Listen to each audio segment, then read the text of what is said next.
საგადასახადო კანონმდებლობაში განხორციელებული და დაგეგმილი ცვლილებები განიხილეს ფინანსთა სამინისტროსა და ბიზნეს სექტორის წარმომადგენლებმა.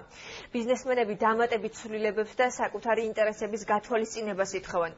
კერძოდ ისინი საგადასახადო ადმინისტრირების გამარტივების აუცილებლობაზე საუბრობენ. ფინანსთა სამინისტრო აგრძელებს დიალოგს ბიზნესთან.